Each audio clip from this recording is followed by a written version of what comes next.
Welcome back to another episode of Midweek Worship at Two Cities Church.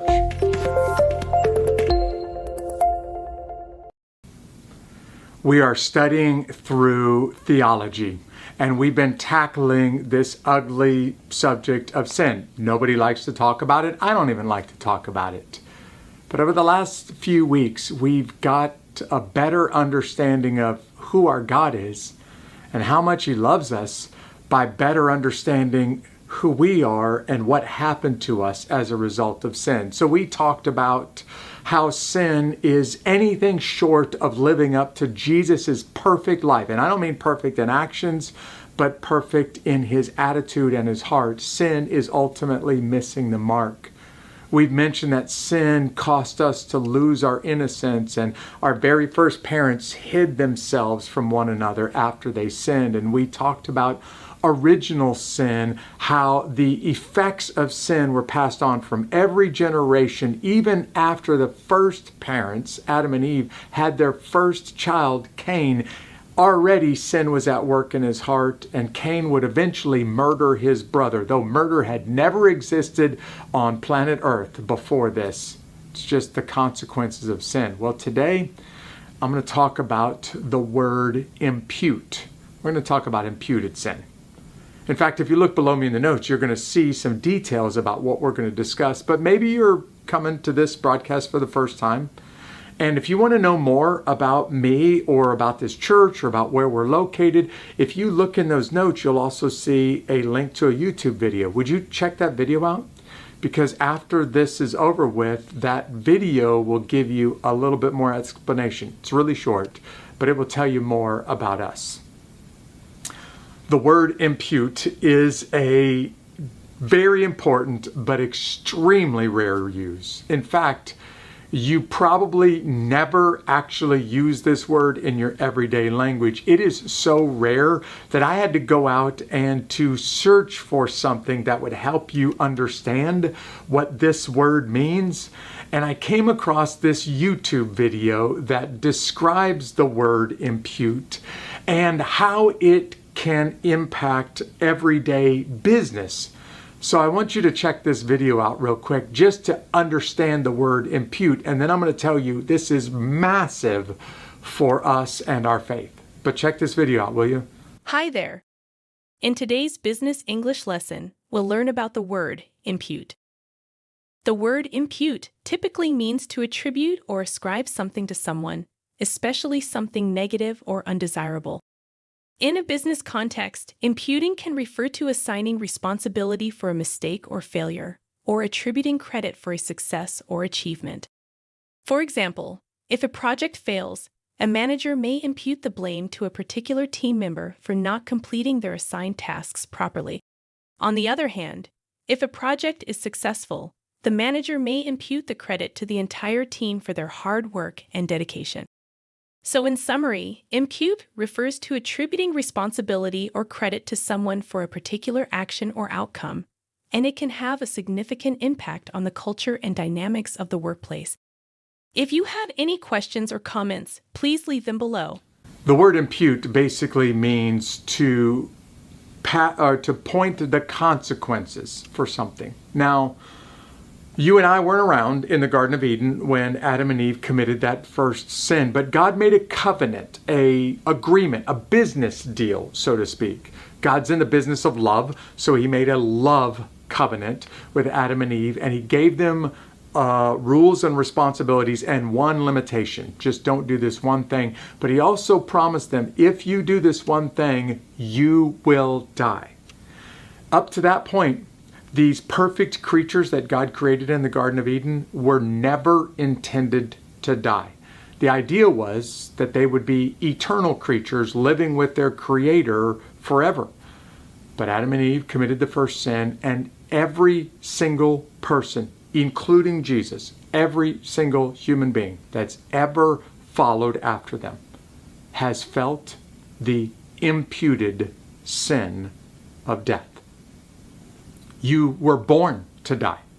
From the moment you took your first breath, It doesn't matter how good you are. It doesn't matter how healthy you live. From the moment you took your first breath, you were already on the path to dying one day. And every human being that's alive today, no matter what their status in life, how much money, where they live, how healthy they are, they will all one day die unless Jesus comes back again in our lifetime. All of us are going to face death. Now, the consequence of death was passed on to us from the moment you drew your first breath. And you actually didn't do anything wrong drawing your first breath, but it was already passed on to you by your first parent, Adam.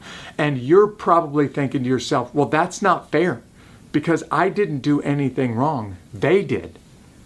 And you know what? There's some truth in that. But I need you to hang on to the imputed sin if you're going to understand what Jesus did and how his righteousness can be passed on to you even though you didn't do anything to deserve it. The good that he did can be passed on to you as our second Adam. And this comes directly from the Bible. There is a very poignant verse in the Bible that makes this explicit. It's abundantly clear in 1 Corinthians chapter 15. I'm going to put verse 21 up on the screens, and I'm going to ask you to memorize this verse because it tells you about your first father, Adam, but it also tells you about Jesus and the second Adam and how his righteousness was imputed, just like Adam's sin was imputed to you. So let's look together at 1 Corinthians chapter 15, verse 21. For since death came through a man, singular, the resurrection of the dead also comes through a man, singular. This is 1 Corinthians chapter 15, verse 21. I want you to notice that the word man is singular here, and it's quite literally referring to Adam. In fact, if you read the next verse, it's telling you exactly what this verse is trying to say. Adam committed a sin, and now every human being that comes from Adam's descendants will all suffer the consequences of death. If Adam had never sinned, you and I would live forever. If you had never sinned, you will still die. Because you had Adam's sin, you were born with Adam's sin already inside your DNA. But the reason why imputed sin is important is because it helps us understand how Jesus' death, how could one man's death then make it possible for all of us to live again? How could Jesus' death and resurrection make my resurrection possible? Because I didn't do anything to earn that. And the same rules that apply to Adam's sin also apply to Jesus' righteousness, Jesus' good works, Jesus' resurrection. I struggled as a new Christian with the fairness of imputed sin. Why should I be punished for something that I didn't do?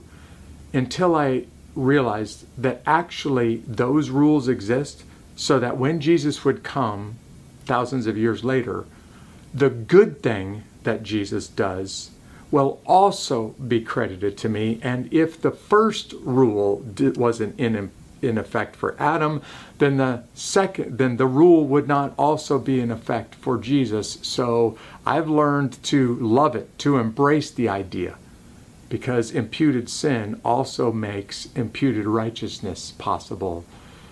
And if you're still struggling with this whole theological concept, because I recognize it can be hard to understand and even harder to accept once you understand it, I want to ask you a question. Remember back when you were in school? I'll put the question for you up on the screens. How could you get the answer correct if the question was wrong? Imagine that your teacher gave you a one-question math exam and said, you must get the answer correct. It's 100% if you get it correct. It is a 0% grade if you get it wrong. It's all or nothing, which is basically what happened with Adam and Eve in the garden. And they had the perfect question and the perfect answer. But then they committed a sin Then they imputed the consequences of that sin to us.